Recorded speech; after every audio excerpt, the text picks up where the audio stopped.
Como superar seus limites internos, por Steven Pressfield. Tradução por Gilson César Cardoso de Souza. Narração por Camila Carvalho. Prefácio à edição brasileira por Lúcia Helena Galvão. Prefácio. Steven Pressfield é um escritor norte-americano, embora nascido casualmente em Trindade e Tobago, que passou toda a sua vida lutando para realizar o sonho de se tornar um escritor.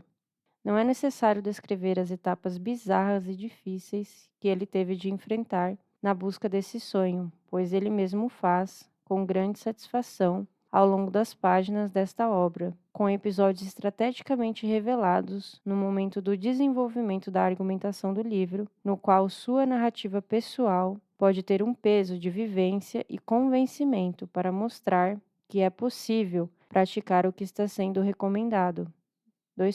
Abre aspas. Eu vivi e funcionou.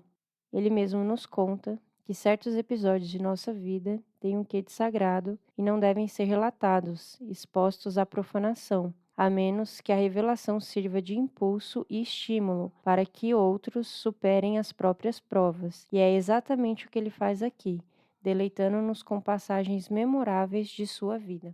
Pressfield, hoje com 77 anos de idade, pode demonstrar o sucesso de suas, entre aspas, fórmulas de vida para a realização de seus sonhos por meio dos resultados alcançados, pois hoje ele é um escritor de ficção e não ficção, com 15 livros editados e criador de 4 roteiros para Hollywood, além da adaptação de seu primeiro livro de sucesso, The Legends of Bagger Vance, ainda sem tradução para o nosso idioma, para o filme que recebeu o nome de Lendas da Vida em português, estrelado por Matt Damon e Will Smith, e dirigido por Robert Redford. Vale destacar que o livro citado, adaptado com muita felicidade para um filme belo e significativo, nada mais é do que uma transposição do clássico indiano Bhagavad Gita, texto sagrado que vem conquistando a admiração de grandes nomes do Ocidente há séculos. O protagonista, o jogador de golfe, Randolph Jr., interpretado por Matt Damon, é Arjuna, o célebre herói do citado Upanishad. É o homem que, em campo de batalha, enfrenta a si próprio. O Cade, que se oferece para ajudá-lo em seus treinos, Bagger Vance, interpretado por Will Smith, é Bhagavagan, Deus, Senhor, venerável, ou seja, o próprio Krishna, oitavo avatar do deus Vishnu e uma das divindades mais veneradas do hinduísmo. Assim, o jogo de golfe em questão, assim como a guerra no épico original, trata da vitória sobre si mesmo, da realização, da visão da unidade e da subsequente conquista da sabedoria. Essa mesma, entre aspas, guerra interior que ele representa em uma ficção literária é descrita de forma explícita e detalhada em Como Superar Seus Limites Internos, ou The War of Art, do original em inglês. O próprio autor nos relata, nos primeiros capítulos da presente obra, que recebeu duras críticas quando manifestou o desejo de escrever algo desse tipo, sendo taxado de arrogante ao querer oferecer sabedoria de vida, e que seria melhor fazê-lo por meio de mais um romance. Porém, ao acessarmos atualmente sites de comentários sobre filmes e digitarmos o nome do mencionado Lendas da Vida, raramente encontraremos comentários que indiquem que a mensagem simbólica que o filme contém foi entendida, sequer em uma pequena parte. Eu, em particular, em minhas pesquisas a respeito, não encontrei nenhum comentário dessa natureza. Não posso deixar de me lembrar de Platão, em seu diálogo à República, quando ensina que, em sua cidade ideal, os contadores de histórias como Homero não seriam permitidos, pois os homens comuns não sabem entender os mitos e tomariam seus símbolos ao pé da letra, o que causaria grande prejuízo moral a todos. Sim, o público que comenta Lendas da Vida parece ter assistido a mais um entediante e banal romance ambientado em esportes, fabricado às pressas pela, entre aspas, máquina do entretenimento hollywoodiana. Que bom, Sr. Pressfield, que não emprestou ouvidos às, entre aspas, vozes da resistência que o aconselhavam a não escrever como superar seus limites internos.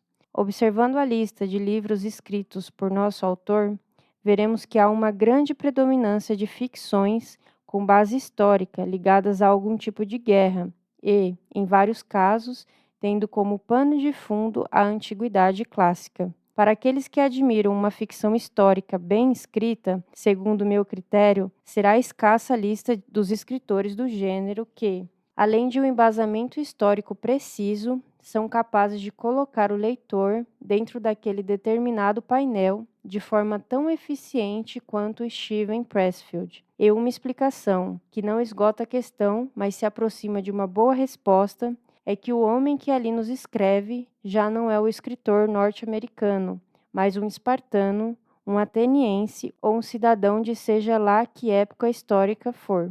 Nosso autor, pelo amor que dedica ao tema, é capaz de um nível de identificação tal que faz ver aquele painel histórico como um protagonista dos fatos, e não a partir de 20 ou mais séculos depois. E não se trata de uma identificação momentânea, como a de um bom ator. Em uma das entrevistas que fiz com Pressfield no ano de 2020, para os interessados constam abas em YouTube/Nova Acrópole, ele me dizia que, abre aspas, não é um homem deste tempo, e de fato não o é. Ele é um homem que considera a vida, toda a vida de todos os seres humanos, um épico, travado todos os dias, e percebe que muitos vão à batalha de olhos vendados e, depois queixam-se permanentemente de suas derrotas, como se estas se devessem a algum fator externo.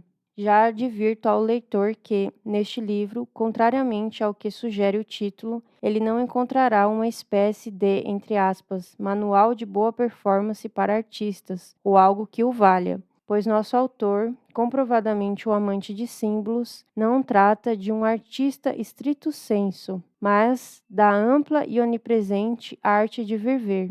Não se trata de apoiar-nos em uma criação específica, embora o conteúdo da obra também se adapte a isso, sobretudo da arte de nos criarmos como seres humanos realizados e plenos, e, graças à nossa atuação no mundo, podemos nos ver como alguém que se converteu em fator de soma para o propósito da vida como um todo, sem ter vivido em vão e estando, enfim, em paz, quite com os céus e a terra. Não duvide que é isso que você encontrará neste livro. Se alguma dúvida persistir ao longo da leitura da primeira e segunda partes, a terceira, abre aspas, além da resistência, o reino superior, fulminará todas as hesitações definitivamente.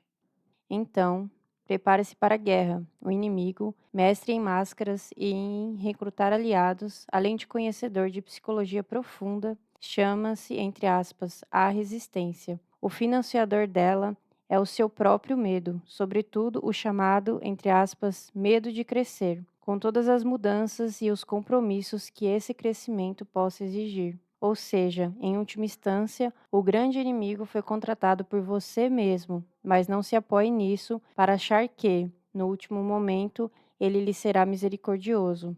É uma força da natureza invocada inconscientemente por você mesmo, cujo objetivo é lutar até a morte. Esse inimigo se apresentará sempre?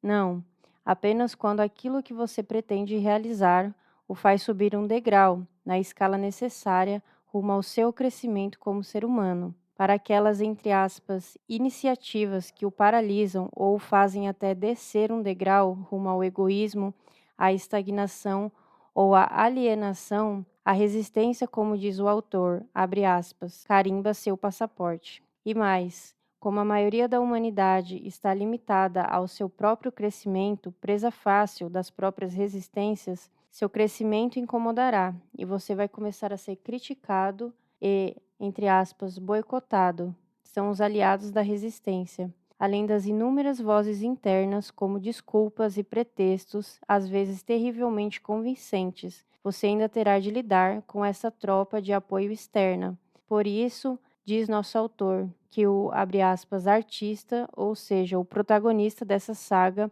é um voluntário para o inferno. Mas nem tudo é tão obscuro. Nosso autor nos dá orientações de deslocamento de nossas tropas em campos de batalha, que são preciosas. Por exemplo, o conselho de sempre ter como objetivo não a vitória, mas conseguir controlar-se com firmeza e determinação. Garantir cada dia, Não dramatizar, saber que amanhã de manhã tudo recomeçará e aprender a amar essa saga que traz à tona a cada dia nossos melhores potenciais. Pressfield nos ensina a diferença entre profissionais e amadores e a necessidade de sermos profissionais para termos alguma chance diante de um inimigo desse porte. Toma exemplos de nossa conduta na vida profissional e os transfere para toda a nossa vida. Toma conselhos de Carl Jung, Somerset Maugham e até os fuzileiros navais norte-americanos. Enfim, o autor nos ensina a usar artilharia pesada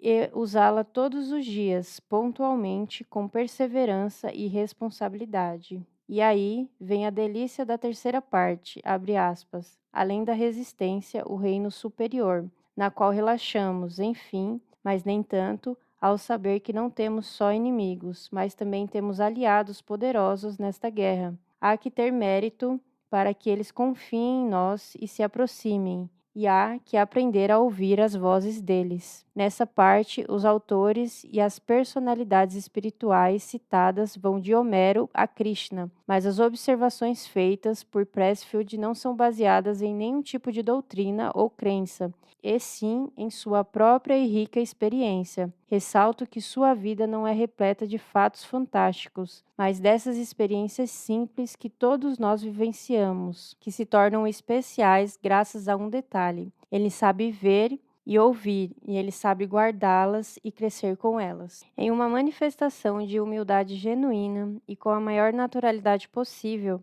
ele nos fala de suas experiências como trabalhador em plataformas de petróleo, como motorista de reboques de trator e outras peripécias, e de quanto foi reunindo de aprendizado em cada um desses episódios. Uma vida movimentada, mas comum, aliada a um segredo complexo, dois pontos. Ele sabe ler os recados que a vida lhe manda, e o presente livro é uma esforçada e brilhante tentativa de alfabetizar a outros nessa mesma arte. Por fim, para não me adiantar às belas surpresas que o livro traz, como um daqueles presentes que ganhamos em algum momento da vida e que carimbam o tempo com algo que parece estar além dele, Pressfield conclui a obra com uma série de frases que golpeiam a nossa resistência de maneira tão certeira como só um renomado e profissional lutador de boxe o faria. Uma delas eu gostaria de presentear aos leitores como uma preciosa lembrança que guardo desta ocasião especial denominada, abre aspas, o dia em que li Como Superar Seus Limites Internos. Ela tem sempre sido levada por mim como uma arma eficaz que pertence à sentinela avançada de minha própria guerra interior, e espero que possa ser de grande valor também para vocês. Desejo a todos uma boa leitura. Abre aspas. Ceder à resistência envergonha aqueles que o criaram, com o único objetivo de empurrar a raça humana 1 milímetro para frente em seu longo caminho de retorno a Deus. Lúcia Helena Galvão, verão de 2021.